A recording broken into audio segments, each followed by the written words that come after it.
తీర్మాన్ మల్లన్న గారు నువ్వు సజెషన్ ఇవ్వంటే ఆరోపణలు ధన్యవాదాలు సార్. పంపిస్తానన్నారు కదా గౌరవ కాగితం పంపి సభ ప్లీజ్ గో హెడ్ సార్ అధ్యక్ష ఇవాళ ఈ సభలో జరుగుతున్నటువంటి ఈ చర్చ ఏదైతే ఉందో పేపర్ పంపియమ్మా సార్ కొద్దిగా కానివ్వండి. ఈ సభ ఏదైతే ఉందో ఈ సభలో టైమింగ్స్ ఉన్నాయి. ఏ పార్టీ సభ్యుడు ఎంత మాట్లాడి ఓ రకంగా బాధ కలుగుతుంది అధ్యక్ష. చెప్పండి ప్లీజ్ కానివ్వండి. సార్ సభ ఆర్డర్ లో ఉంటే బాగుంటుంది సార్. ఆర్డర్లు అదే వస్తుంది మీరు చెప్పండి.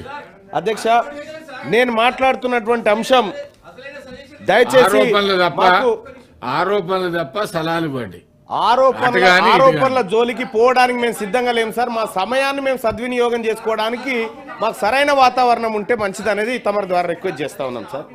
ఇక్కడ వాళ్ళు మాట్లాడుతున్నటువంటి మాటలు కానీ ఇప్పుడు జరుగుతున్నటువంటి చర్చ కానీ సార్ బాధ అవుతుంది సార్. ఇక్కడ జరుగుతున్న చర్చ చూస్తూ ఉంటే ఎందుకు బాధ అవుతుందంటే అధ్యక్ష ఇవాళ మనం చాలా మంది నాయకులు మాట్లాడుకుంటూ సజెషన్స్ ఇస్తా ఉన్నారు సార్. స్కావెంజర్లు లేరు, కార్పొరేట్ స్కూళ్ళు పెరిగిపోతా ఉన్నాయి, ఫుడ్ పాయిజన్లు అవుతా ఉన్నాయి, పథకాల పేర్లు పెడతా ఉన్నారు, న్యూట్రిషన్ ఫుడ్లు అంటా ఉన్నారు, తక్కువ మంది పిల్లలు ఉన్నారు, ఎక్కువ మంది అటెండెన్స్, ఇట్లా రకరకాల అంశాలు చెప్తా ఉన్నారు అధ్యక్ష. ఇదే గవర్నమెంట్ స్కూల్లో ఫెసిలిటీస్ లేవని చెప్పి మనం చెప్తా ఉన్నాం. మధ్యాహ్న భోజనంలో ఫుడ్ పాయిజన్ అవుతుందని మనం చెప్తా ఉన్నాం. అదే ప్రైవేట్ స్కూళ్ళల్లో మన తల్లిదండ్రులే టిఫిన్ కట్టి ఆ పిల్లల్ని ప్రైవేట్ స్కూళ్ళకి దోలిస్తూ ఉన్నారు. అక్కడ ఫెసిలిటీస్ లేవు కానీ ప్రైవేట్ స్కూళ్ళు నిండుగా ఉంటున్నాయి అధ్యక్ష. ఇవాళ ప్రైవేట్ స్కూళ్ళల్లో ఎందుకు ఆ వాతావరణం ఉంది, గవర్నమెంట్ స్కూల్ అంటే భోజనం లేకనే మా పిల్లలు చదవలేకపోతున్నారా అధ్యక్ష? నాకు అర్థం కాలేదు. భోజనం లేకనే చదవలేకపోతున్నారా? ఒకప్పుడు అధ్యక్ష గతంలో నేను కొన్నిసార్లు కొన్ని చోట్ల విన్నటువంటి చూసిన నేను ప్రత్యక్షంగా నేను నా ఎన్నికల సమయంలో ప్రచారంలో పోయిన భాగంగా అధ్యక్ష మధ్యాహ్నం 1 గంటకు గంట కొడితే మా పేద వర్గాల పిల్లలు గిన్నెలు పట్టుకొని లైన్లో నిలబడి బిచ్చగాల శిక్షణ పొందుతా ఉన్నారు సార్. హాస్టళ్లలో గవర్నమెంట్ స్కూళ్ళలో జరుగుతుంది. మా పిల్లలకు బిచ్చగాళ్ళు భవిష్యత్తులో ఎట్లా తయారు కావాలని చిప్పలు పట్టుకొని లైన్లో నిలబడతా ఉన్నారు సార్. అంటే ఈ బువ్వ లేకనేనా సార్ మా వాళ్ళకి? ఇక్కడ గవర్నమెంట్ ఫ్రీ హాస్టల్ ఫెసిలిటీస్ ఇస్తూ ఉంది సార్, ఫ్రీగా ఇస్తూ ఉంది, భోజనం పెడతా ఉంది. కానీ ఈ హాస్టళ్లలో తక్కువ మంది పిల్లలు ఉంటున్నారు సార్. ఎన్రోల్మెంట్స్ కూడా చాలా హాస్టల్లో చూసిన సార్.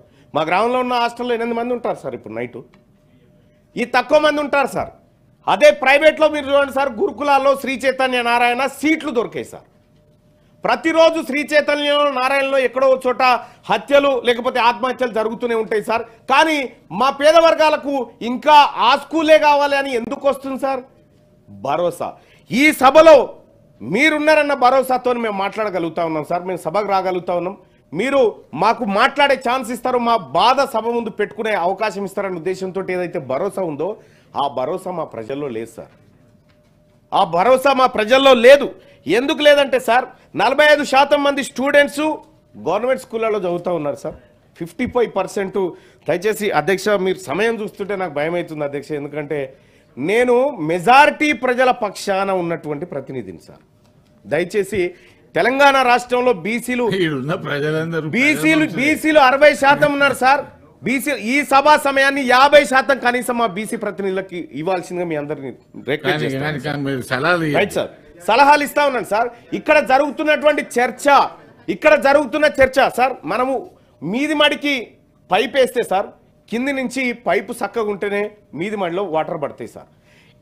ఈ అన్ని చోట్ల అన్ని మడ్ల కాడ అది రంధ్రాలు పడ్డ తర్వాత ఏం క్వాలిటీ బయటకు వస్తుంది సార్? మా అల్టిమేట్గా మనం భోజనం పెట్టినా, న్యూట్రిషన్ ఫుడ్ ఇచ్చినా, మంచి వాతావరణం కల్పించినా ఆ అబ్బాయి పోతున్నటువంటి విధానం ఎట్టుంది, రేపు పొద్దున ఆయన ఇంజనీర్ కాబోతా ఉన్నాడా, డాక్టర్ కాబోతా ఉన్నాడా, ఏం కాబోతున్నాడు అనేటువంటి అంశం ప్రధానమైనటువంటి అంశం అధ్యక్ష. ఇక్కడ మేము కేవలం భోజనం కోసమో లేకపోతే ఇంకో దానికోసమో కాదు అధ్యక్ష. ఇదే భోజనం కావాలంటే ఏ గుడి మెట్ల కాడ కూర్చున్నా మాకు దొరుకుతుంది అధ్యక్ష. కానీ ఒక్క మాట, పెడుతున్నటువంటి ఖర్చు, చేస్తున్నటువంటి ఈ వ్యవహారం ఏదైతే ఉందో మా బతుకులు మారుస్తలేదు అధ్యక్ష. ఈ విద్యా విధానంలో భరోసా లేని విద్యా విధానం ఇవాళ ప్రభుత్వ రంగంలో ఉంది అధ్యక్ష. నేను ఇవాళ మా పార్టీని అనట్లేదు అధ్యక్ష, దశాబ్దాలుగా జరుగుతున్నటువంటి వ్యవహారాన్ని చెప్తా ఉన్నా. ఎందుకు మా పిల్లలు ప్రభుత్వ స్కూళ్ళను నమ్ముతలేరు? ఎందుకు మా తల్లిదండ్రులు ప్రభుత్వ స్కూళ్ళ పైన భరోసా పెడతలేరు? ప్రైవేట్ విద్య పైన ఎందుకు వీళ్ళందరూ అటువైపు తొంగి చూస్తున్నారంటే అధ్యక్ష, ప్రభుత్వం రాబోతున్నటువంటి స్థానిక సంస్థల ఎన్నికలు కానీ ఏమైనా కానీ అధ్యక్ష, నేను సజెషన్ చేస్తా ఉన్నా, సర్పంచ్ కానీ వార్డు మెంబర్ కానీ జెడ్పీటీసీ కానీ ఎంపీటీసీ కానీ వాళ్ళ పిల్లలుంటే ప్రభుత్వ స్కూళ్ళలో జాయిన్ చేయాలి అధ్యక్ష వాళ్ళని. ఆ విధంగా మనం స్థానిక సంస్థల్లో ఆ నిబంధన తీసుకొస్తే ప్రభుత్వ ఆ ఎంపీటీసీ కనుక వాళ్ళ పిల్లగాడు గవర్నమెంట్ స్కూల్లో ఉంటే గవర్నమెంట్ స్కూళ్ళల్లో టాయిలెట్ లేకుండా ఉంటుందా అధ్యక్ష? వాళ్ళ స్కూళ్ళలో బోర్డు లేకుండా ఉంటుందా? వాళ్ళ పిల్లలు కనుక ఎక్కడ బహిరంగ ప్రదేశంలో మూత్ర విసర్జన చేసే పరిస్థితులు ఉండేవి కదా అధ్యక్ష? అదే కాదు అధ్యక్ష, ఇక్కడ బాధ్యత అన్న దయచేసి మా వర్గాలదన్న దయచేసి ఒకసారి వినండి అన్న, వినండి మీరు, వినండి అన్న, వినండి అన్న, అన్నా ఎవరు మీరెట్లా గెలిచినారన్నా? మీరెట్లా గెలిచినారన్నా? నేను 100% బీసీ పేద వర్గాల కోసం మాట్లాడుతున్నా ఈ సభలో. మీకు అది ఇంట్రెస్ట్ లేకపోతే, ప్రభుత్వ స్కూళ్ళను బాగు చేయాలన్న ఇంట్రెస్ట్ మీకు లేకపోతే, మీ ప్రైవేట్ విద్యా సంస్థలు నడవాలన్న ఇంట్రెస్ట్ మీకు ఉంటే నేనేం చేయలేను. కానీ ఒకటైతే సత్యం సార్, ఇక్కడ ఎన్రోల్మెంట్ విషయంలో సార్ 1900 స్కూళ్ళు జీరో ఎన్రోల్మెంట్ జరిగినట్టుగా నిన్న మొన్న మనం అనుకున్నాం సార్. జీరో ఎన్రోల్మెంట్ ఉన్న ప్రైవేట్ స్కూల్ నాకు ఇప్పటివరకు కనిపించలేదు సార్. కానీ ప్రభుత్వ స్కూళ్ళు మాత్రం జీరో ఎన్రోల్మెంట్ కనిపిస్తా ఉన్నాయి. సో ఇక్కడ జరగాల్సినటువంటి చర్చ ప్రైవేట్ విద్య, ప్రభుత్వ విద్య, నమ్మకము, భరోసా అనేటువంటి అంశాల మీద జరిగితే మా ప్రజలకు మంచి జరుగుతుంది అనేది నేను ఈ ప్రభుత్వం ముందు చెప్తున్నటువంటి అంశం అధ్యక్ష. అలాగే విద్య పైన బడ్జెట్ 6.5% గతంలో ప్రభుత్వం ఖర్చు పెడితే ఇప్పుడు ప్రభుత్వం 7.5% బడ్జెట్లో ఖర్చు పెడుతున్నట్టుగా చెప్తా ఉన్నారు సార్. దీంట్లో 18,000 కోట్లు, 21,000 కోట్ల రూపాయలు ఇప్పటి బడ్జెట్ అయితే అందులో 18,000 కోట్ల రూపాయలు ఖాళీ దీనికోసమే శాలరీలు, వేజెస్ కోసమే పోతా ఉంది అధ్యక్ష. 3,000 కోట్ల రూపాయలు పెరిగితే అవి మరుగుదొడ్ల మెయింటెనెన్స్ కూడా పనికి సరిపోవట్లేదు అధ్యక్ష. బడ్జెట్ పెంచాల్సినటువంటి అవసరాన్ని ఈ ప్రభుత్వం ముందు ఉంచుతున్నా అధ్యక్ష. ఇక్కడ మనం ఎడ్యుకేషన్ కోసం, హెల్త్ కోసం బడ్జెట్లు పెట్టుకుంటాం అధ్యక్ష, ఎంత పెడితే అంతే. కానీ అదే ప్రాజెక్టుల కోసం పెట్టినప్పుడు అంచనాలు పెరుగుతాయి. బడ్జెట్ విద్యా అంచనాలు ఎందుకు పెంచుకోకూడదు అధ్యక్ష? మనం వైద్యం అంచనాలు ఎందుకు పెంచుకోకూడదు అధ్యక్ష? మనం ఈ రకంగా ఇక్కడ వాస్తవానికి ఇన్ఫ్రాస్ట్రక్చర్ లేకనో ఇంకోటి లేకనో మా పిల్లలు రాకపోవడం కాదు, నమ్మకం అనేది లేదు. ఈ నమ్మకాన్ని కల్పించే దిశగా ఇవాళ మా ముఖ్యమంత్రి గారు, మా ప్రభుత్వం డైట్ ఛార్జీలను పెంచి ఈ ప్రజల్లో సరికొత్త నమ్మకాన్ని తీసుకొస్తా ఉన్నాడు ముఖ్యమంత్రి గారు. గతంలో ఈ పరిస్థితి లేకుండే.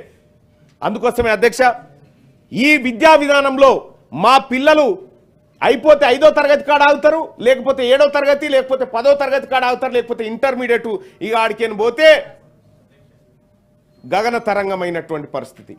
ప్రతి చోట మాకు హార్డిల్స్గా ఉన్నాయి అధ్యక్ష ఈ వ్యవస్థలో. వీటన్నిటిని సరిదిద్దాలంటే ముందుగా ఈ రాష్ట్ర ప్రభుత్వం చేస్తున్నటువంటి కార్యక్రమాలు ఏవైతే ఉన్నాయో వాటిని అభినందిస్తూనే రాజకీయ నాయకులమైనటువంటి మనమందరం కూడా ఈ ప్రభుత్వ పాఠశాలల పట్ల భరోసా ఇచ్చి వాటిని అందులో చేర్చే విధంగా మనమంతా ప్రోత్సహించాలి. చాలా మందికి అధ్యక్ష ప్రైవేట్ స్కూళ్ళు, ప్రైవేట్ కాలేజీలు మన రాజకీయ నాయకులకే ఉన్న తర్వాత ప్రభుత్వ పాఠశాలలో ఎందుకు సౌకర్యాల గురించి మనం శ్రద్ధ పెడతాం అధ్యక్ష? అందుకోసమే గౌరవ మంత్రి గారికి కూడా నేను రిక్వెస్ట్ చేస్తా ఉన్నా, ఇందులో చదివేటువంటి పేద వర్గాల పిల్లల పైన పెద్ద వర్గాలకు ఎట్టి పరిస్థితిలో సదాభిప్రాయం ఉండదు. నేనే చెప్తున్నా సార్. ఎందుకు చెప్తా ఉన్నంటే సార్, ఎందుకు చెప్తా ఉన్నంటే మా పిల్లలు చదువుతా ఉన్నారు సార్. అక్కడ సలహాలు ఇవ్వండి కానీ ఆరోపణలు చేయకండి. ఆరోపణ అంటలేను సార్. నేను మా వర్గాల పిల్లలకు చదువు సరిగా అంతలేదు, భరోసా లేదు సార్. ఈ భరోసా ఇచ్చే కార్యక్రమాన్ని ప్రభుత్వం చేయాలని చెప్పి తమ ద్వారా తీసుకోవాలని కోరుతున్నా. కానీ